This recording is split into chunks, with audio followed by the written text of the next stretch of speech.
Day 5, part 2, I guess. I'm very dizzy now, very faint.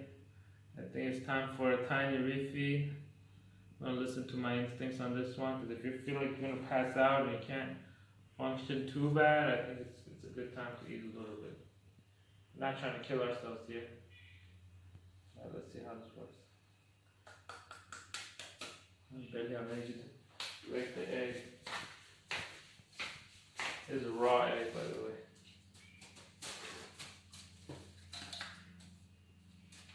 There you go. Let's try to eat it. I'm so hungry, that felt good. But the trick here is not to eat any sugar or any tasty foods, or you're gonna go crazy and you're gonna eat a whole ton. Alright. Day 5, part 3. After the refeed, I'm not feeling well, so I decided to eat a little bit more. I figure. What do you have? I had 1 egg, 1 raw buffalo meat, like about this much, and I had 1 onigiri with fish eggs, and now I want to try a little bit of roti with beef curry, and then down the road I want to have what's that one? Khao basically pulled pork, Thai style, and it's going to be a big refeed. And I think if I'm going to survive the next, I think 5 days is good if I do dry fasting, and then do it again. Look at my eyes, man. They look weird, man. Maybe they like you. Eat your strawberry.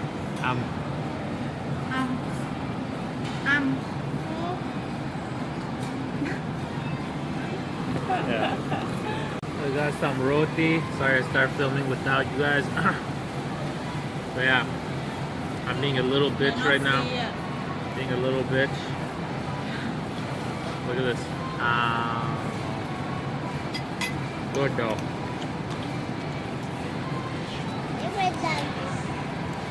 Fuck it. How many of you guys can stop eating for 5 days and then have a snack like this and hold on? This was the hardest one because there was a lot of dry fasting after it. Not the end of the world. That'll be more. I am. Okay, so day 5, part 3. I gotta talk about this because I think it's a normal part of fasting. So after I had that refeed, had an egg, then I had 100 grams of raw buffalo meat, and somehow my appetite was bigger, and also I felt like I needed the food. I felt very weak, and I didn't feel like I gained enough strength to continue. So I went to, what did I have? The beef curry? No, what was the first thing I ate? India. Yeah, so we had like a little roti, just 1 roti with a little bit of a curry beef dip. I shared with you. So I guess that was around 200-300 calories. Something like that, ballparking it. Man, even you got fat. Jesus. But we're going to be both fasting tomorrow. Bubble tea. You had bubble tea, I had a bubble tea. And then after that, so that's 200, so that's like 400. Ice cream. And then we had, well, no, wait, that's later. Piece by piece. And then, yeah, so then I had a giant khao khao mu. I'm going to say it's 1,000 calories. With 1 juice. So 1 juice, that's not 200 some. So we're at what, 1,600. Then I had an ice cream and a little chocolate, so maybe like, say 2,000. And then after, what did I have? Pad Thai, I guess, right? 1 Pad Thai, which is I guess about 300. So about 2,000, 400. Maybe let's ballpark it as 2,005 to 3,000. 2,005 to 3,000. I didn't finish the. Not only one. I didn't eat the second one. I was too full. I was too full. Orange juice, 100, 200 calories. It was a small one. So, oh yeah, Coke, 100 calories again. So yeah, I just, like I said, 2,500 to 3,000 calories. And given that when you fast, you still burn your calories. I didn't eat for 5 days, so 5 times the minimum, 1,500 is about 7,500. So I basically almost ate half of the calories back. But granted, most of it won't be absorbed. A lot of it goes into glycogen and your muscles, and a lot of it you shit out and stuff like that. But still, there will be a big jump in the weight. So today was 83.9. I think tomorrow will be like Shrastam. And then tomorrow will be like probably, I'm guessing, 87. Let's see tomorrow morning. And let's see how annoying my boy can get tonight. And then, so what's it's 87 tomorrow. Now here's my plan from here on. You're probably thinking, man, you fucked up. You said it's gonna be a 15-day fast. You barely lasted 5 days. Sure, I'm not trying to kill myself, and I don't have the assistance or, whatever to do that. And I think going 5 days is pretty honorable, considering it was a dry fast mostly. You're supposed to do it with the water. You're not supposed to go that far. The double dry and 1 day wet is a very hard routine. The first round I did, if you remember, it went pretty easy. And I suspect tomorrow and the next day will be easy as hell. And once the water hit, I was okay. On the day third, I was pretty, I didn't hydrate enough, I guess. And then the second set of the dry fast I did, the first one was hard and the second one was damn near impossible. And that was today, I guess, because today's day 5. Because tomorrow will be day 6, will be the rehydration day with that. So that's why I think I just didn't rehydrate. And when I watched one of Cole's videos, he really emphasized that if you couldn't rehydrate in 24 hours, take another day and drink more snake juice so you can keep going. And I think that's what I'm going to do. So I'm going to try it. See, unless I feel really good.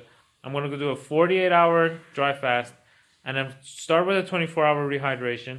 And if that doesn't work, do another 24 hours of rehydration and then go from there. Hopefully I don't need to refeed anymore if I rehydrate properly. I'm guessing it's a dehydration problem.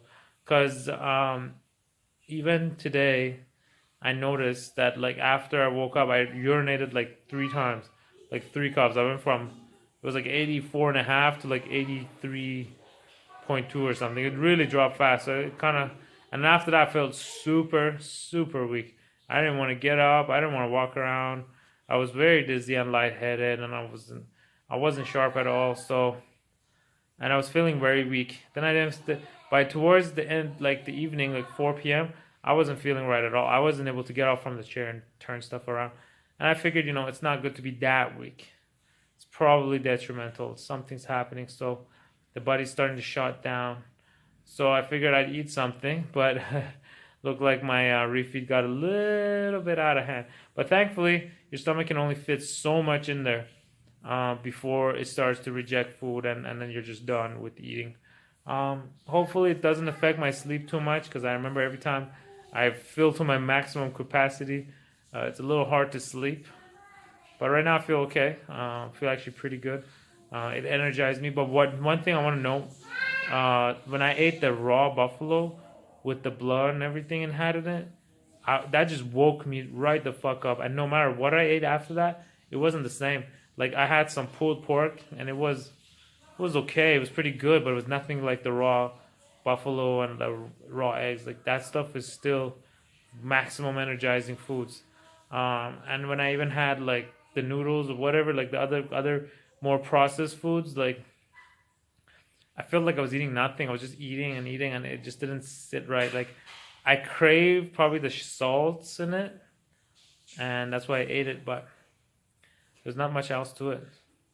So I think from this point, it's a good idea to keep these things in mind in the next round. I still have 10 more days before I hit my goal, and I'm trying to get to 75 kilos. So in the next 2 days, I can also work out, which is really good. That will help, burn the excess calories, and also it feels good to work out because I actually like working out. I prefer working out over just lying in bed and losing weight. It's more fun. It's more enjoyable. But then again, being fasted is nice. And as you can see, I'm talking faster. Emotionally, my feelings are coming back, and I'm much more aware and intense. But when you're fasted, I like that state. You're kind of high. You're kind of high because you're so close to death. Like you just don't care, nothing matters, and then sometimes that just feels right, man. You know, when nothing else matters except staying alive. It's so cool. So I think this is the plan for this coming, you know, next 5 days. Hopefully, I can do better this time, and not have to worry about it so much.